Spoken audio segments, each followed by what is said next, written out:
Next, I'm going to show you what our new homepage looks like. When you're in one of your classes, the first thing you'll see is the title of the class that you're in. So for this example, this would be a study lab class. Then you will see a series of buttons. What we've done is we've made a homepage that's going to be similar for all of your classes. So all of your classes will have these same buttons.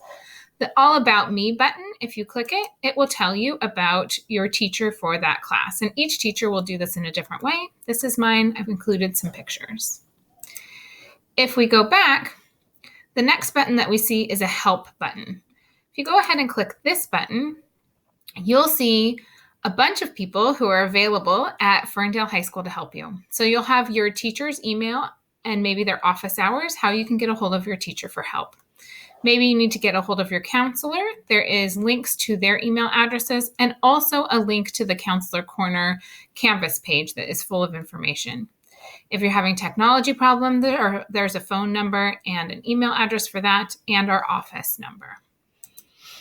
Going back to the main page, the next button that you'll see is FAQ, and that stands for Frequently Asked Questions. When you link to the FAQ, this is all for you, the students. This is a bunch of help and tutorial videos for you to be able to troubleshoot some technology issues you might have. So for an example, if your parents want to sign up to be an observer on the account, you can click on this and learn how to do that. There's a Getting Started with Canvas, cleaning up your dashboard, which we've already went through, but if you needed to see it again. It will also come down, and depending on the different services you're using, if you're using Google Chrome, maybe you're using a Chromebook instead of a Dell laptop. If you're having questions about Microsoft 365 and Skyward. So this is a great place if you're needing some help to start at our Frequently Asked Questions link. The next link we have for you is Zoom, and this is how we're going to be meeting with our classes every week. So when you click in to our Zoom page, for the high school, we'll have our 3 Be Ready, Be Responsible, and Be Respectful. And this is our guidelines for how to behave and how to use Zoom for school.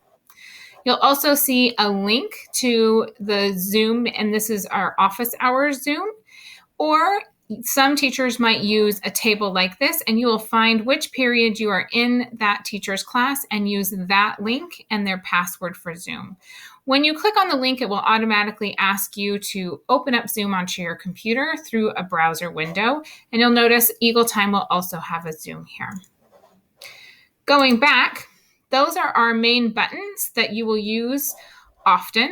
And then below, we will have a weekly schedule. So this is an example. It will tell you what the schedule is for the week. I filled out Monday for an example. You'll notice that it goes down. And so there is every day of the week what you need to do for this particular class. We'll have an in-class today. So for example, I said there's a Zoom meeting maybe for this day in class because it's a Monday, and go ahead and click on the Zoom button to be linked to that. What's due in class today, what you'll need to be doing to be marked as present and attendance. And this has a link to you. It says, please complete a class introduction discussion. So I'd go ahead and click that because I want to make sure that my attendance is marked for the day. What this discussion is asking me to do is to introduce myself. I would hit this reply button. And once I do, a text box will open that I could write an answer and post my reply to the discussion. Once I post a reply, I'll be able to see other students' posts and be able to comment on them. Going back, the last part of this table we have is help options. So this is going to be different for each teacher. We might have different office hours set up. My email is in here. Maybe our Zoom is going to be in here, and probably help options might be different depending on the day. Our office hours might change and our Zoom schedule might change as well. So this is the basics of our homepage. As I said, every class is going to be set up very similar. We've heard that feedback from students and families that it helps to know where to find all of the information in every single homepage for the building.